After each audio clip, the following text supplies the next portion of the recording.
we are. Welcome back to our broadcast, JoynPlayce on Air. For those of you who don't know me yet, I am Stefania Molinari, Art Director and Community Manager of JoynPlayce. JoynPlayce is an Italian tour operator that deals with innovative and incredible experiences created with the story living experience framework. In every episode, we present you an experience to let you immerse in our world and let you understand how we work and how we want you to discover Italy in a very engaged and new way. I welcome you again from wherever in the world you are watching us. I hope from many places. And also, I hope to welcome you back in Italy very soon. We are struggling for traveling. We want to go back traveling. So, in today's episode, I will present you a Venice off the beaten track. Something you don't really think of when you think of Venice. Our story today is Unveil ancient vineyards in Venice, Malvasie o magazzini. These two Italian words, you will then understand what they mean. But first of all, let me present you our guest today, Giovanna Lorenzoni.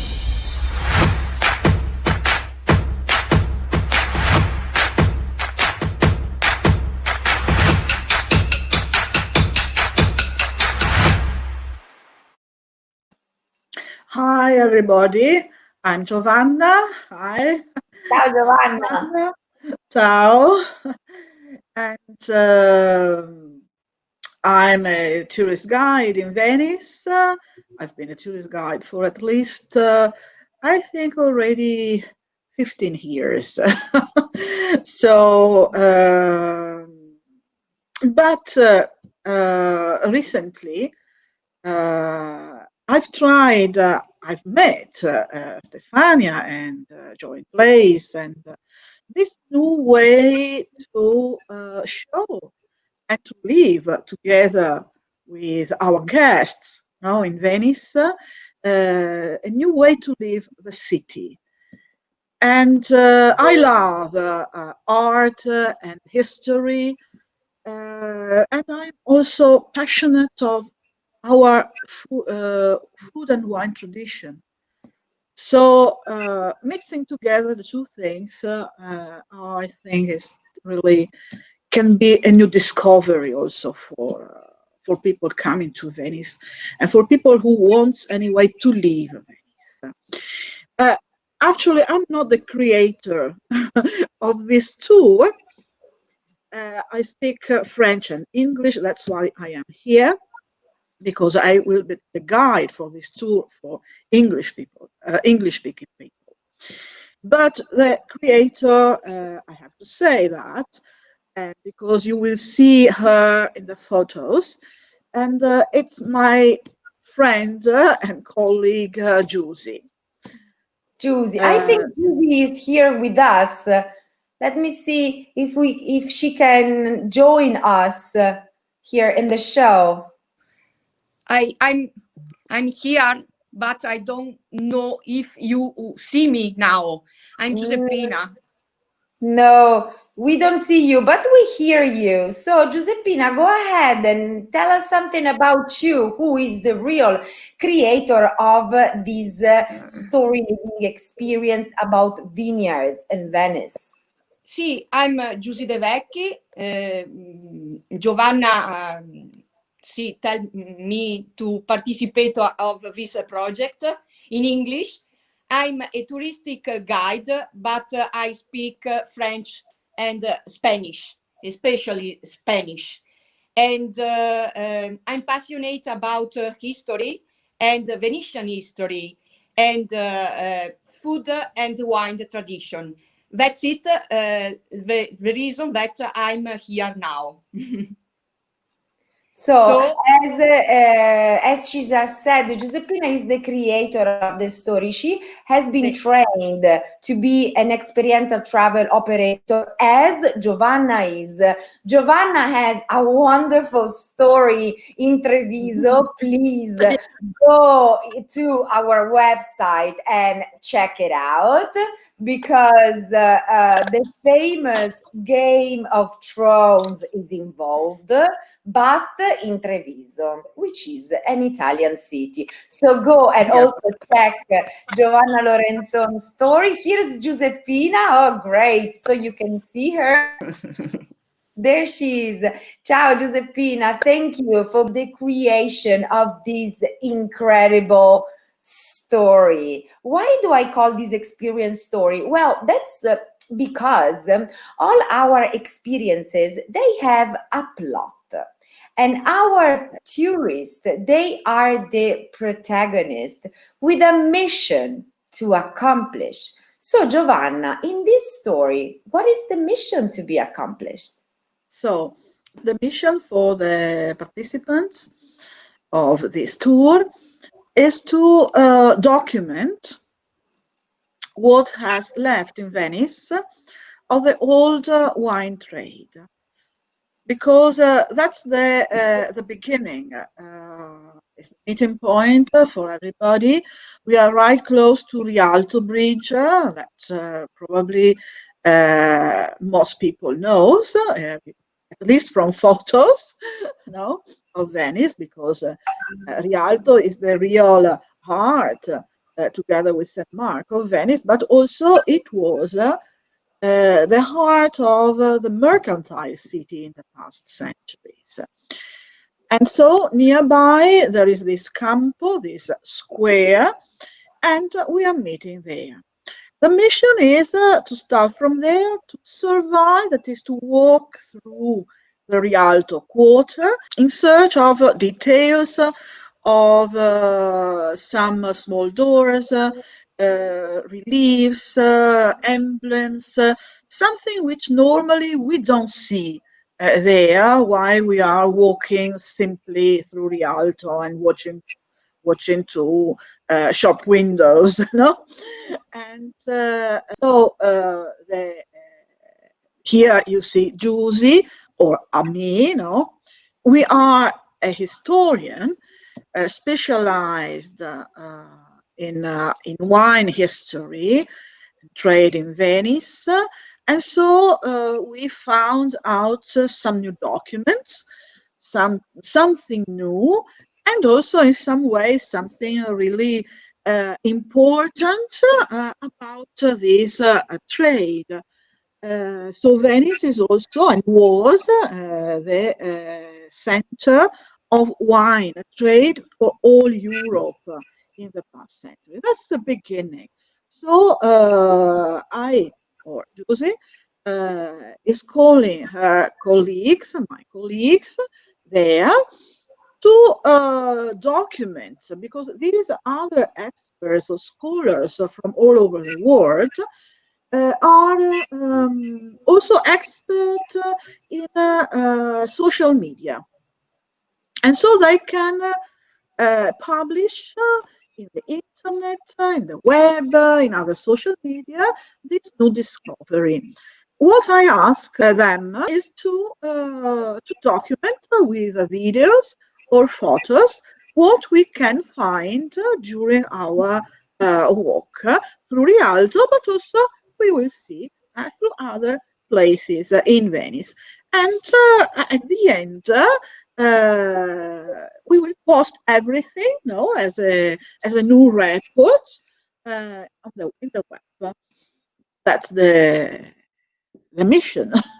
we Okay, so have. this is where we start. In this beautiful Yes. campo nearby Rialto, the mission is clear to for our guests. So they are scholars and they have to document everything about the ancient wine trade in Venice. Okay, let's go on. So now Giuse is giving a map obviously. So as you can see, if you look carefully at the photo, you can see that the participants at the photo before, they have already received the badge, sort of badge, no? They have on them as a researcher that allows them to walk without problems and the map altogether to do that. So now we are pointing now there on the map of the place we are, and we show the area where we will walk first in search of these traces, old traces, about wine. Okay, the first important building is here in the photo in this book. Again, a book found now by us, and a photo of the inside of the old seat of the Wine Merchants Guild, which is right in the place where we meet. No? So that's the starting point from that place, which is she's pointing at the building there, showing the place. Next photo. In the next photo, we are starting this walk through the narrow lanes of Rialto, because especially in Rialto, not only the houses, the buildings, doors you see on the right, small doors and sort of shop windows, which are now completely closed with wood, probably because the place is used as a storehouse. Actually, it was an old shop. You see again narrow lanes as a sort of really entangled maze, much more than in other parts of Venice, because Rialto had, first of all, that role that is a place for trade. So each area had to be used for the job, by the merchants, for shops, for storage rooms, warehouses, and so on. Also, the names of the walls are interesting. Here, a small door, probably again. So everybody has to document, to take photos. And if we go here, you see that while we are explaining a little bit, there is the one participant that is one of these group of historians who has taken a photo of the door and the name written above the door, which is here in the photo, Calle Malvasia. We are not in Rialto here, we are on the other side, because after we leave Rialto and we cross the bridge and we go on with our walk towards an old vineyard. In these words, in these names on the wall, we can find Magazzini, we can find Malvasie, special words, special names of places, not only of wine, because you know probably that Malvasia is still nowadays, it's a delicious wine. And it was a wine imported by Venice from Greek islands, from Crete, or Dalmatia, sweet wine, and the most precious, the most appreciated wine for rich people. But it was a place also where it was like Magazzini. In the Magazzini, low quality wine was sold. Here we have reached the vineyard. It is a hidden vineyard, a secret, we can say, one, a place where only a few people can go in, because it is part of a convent, the convent of St. Francis, which is located in the east part of Venice. And in this photo, you see us, but you can also see a man.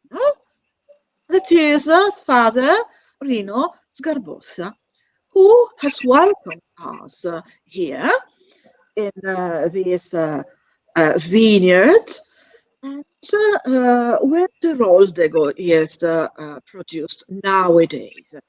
Um, he is showing us, and the grapes, the vines, and he's a very nice person. Very nice, very pleasant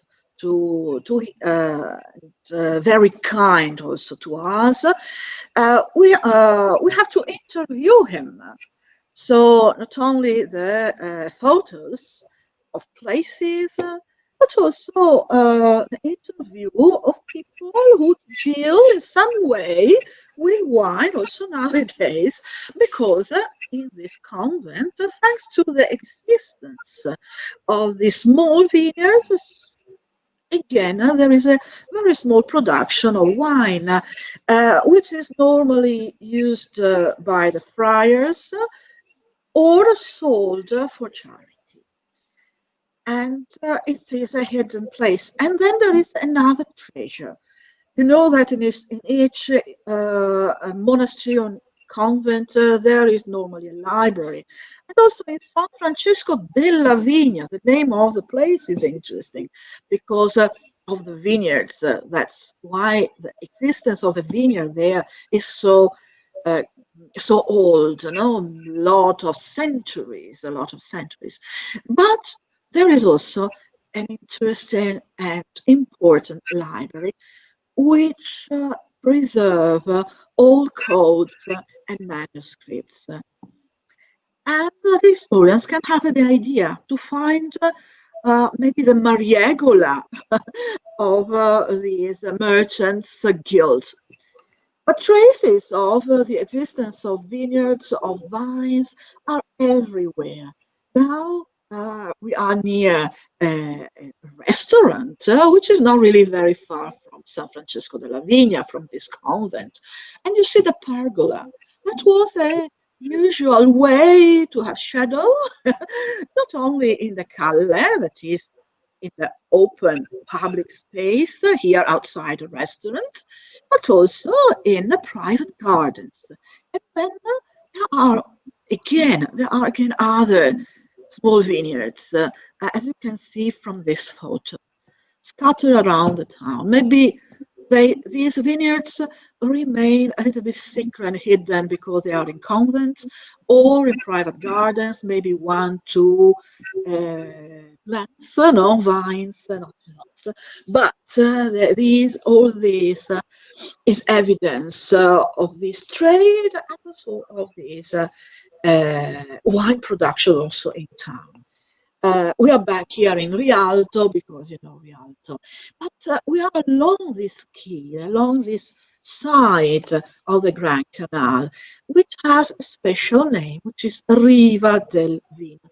Riva is the Venetian way to say quay, to say the side along a canal, like here, and it was the way where wine was unloaded from big cargo ships. Another step in our walk and discovery and our experience is an osteria. This is a modern osteria.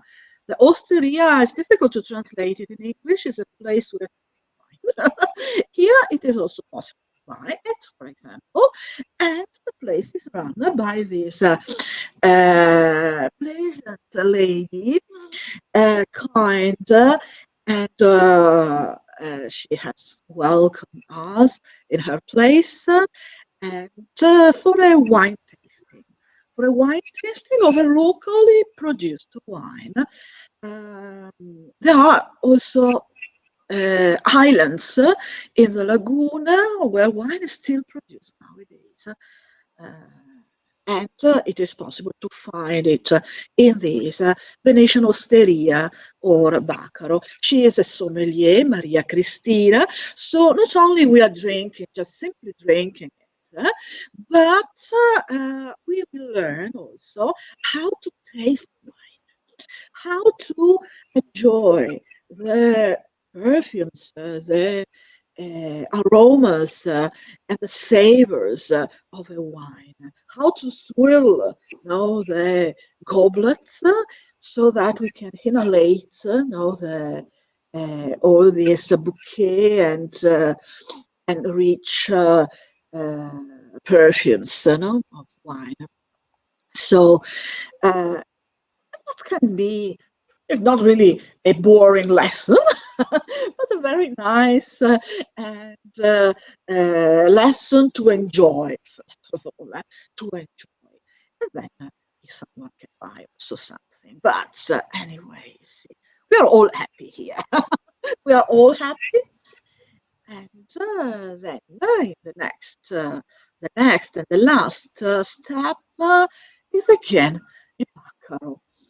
Where to sit down, where to relax together, where to see the photos and the videos posted already in the internet and in so the results of our search through Venice, a final toast together, and then that's the end of our enterprise through Venice altogether. Now that is, we terminated. No, The mission is accomplished. the We have mission is a accomplished in full the best way. survey.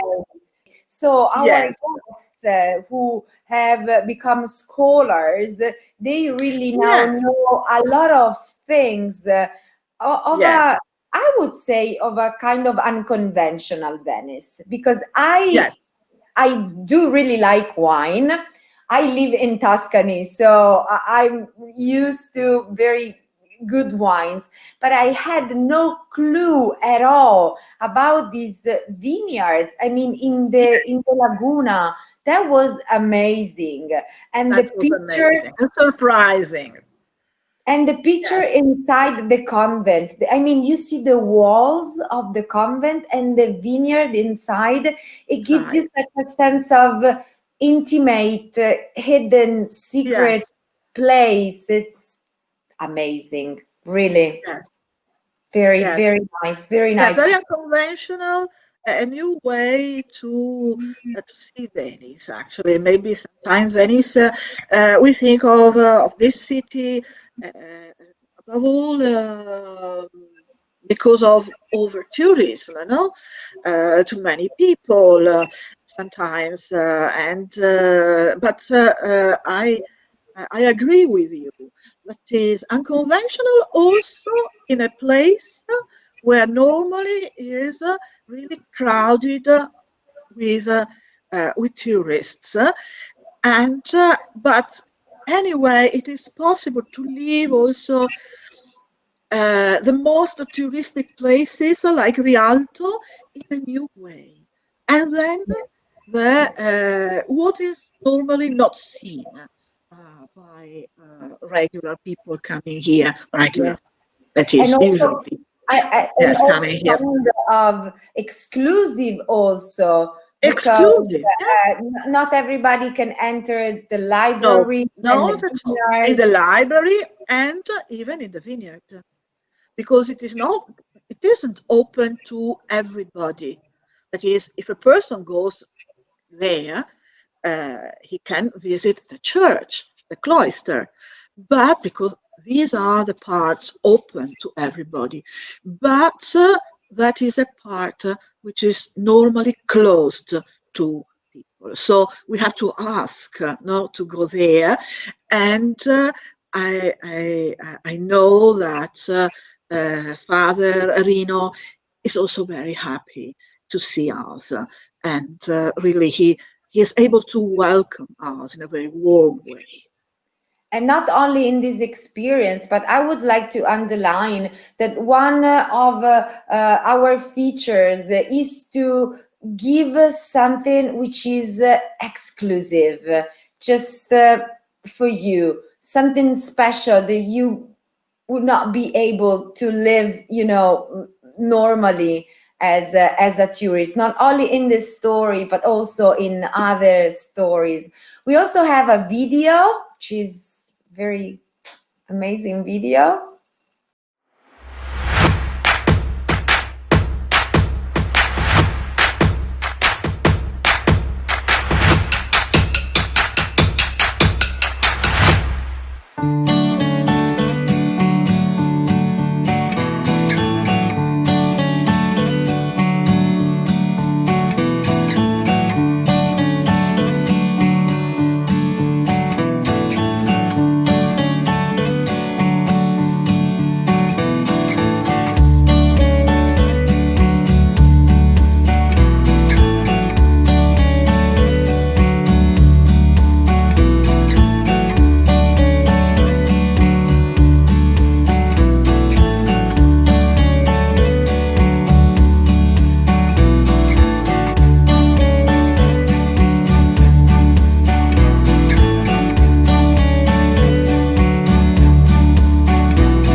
here we are with this nice video. Here we are. I would like to thank you, Giovanna, for being with Thank us you. today, Thank and you. Giuseppina for being the creator of this story based on your passion. And also thank you to Father Rino, thank you to Maria Cristina. Come to Venice and meet these special people. Grazie, grazie mille. I also remind everybody, connect with us, Facebook, LinkedIn, but most of all, our YouTube channel. In our YouTube channel, you can find videos, you can find other broadcasts, other episodes, so discovering new things. Be connected with us, download our catalog, but most of all, come back soon. We miss you. Okay, goodbye to everybody then, and I await you in Venice. Grazie, grazie Giovanna, grazie mille, grazie Giusy. Ciao, grazie a Ciao, voi. ciao a Ciao, tutti. ciao, thank Ciao, you. ciao. Ciao.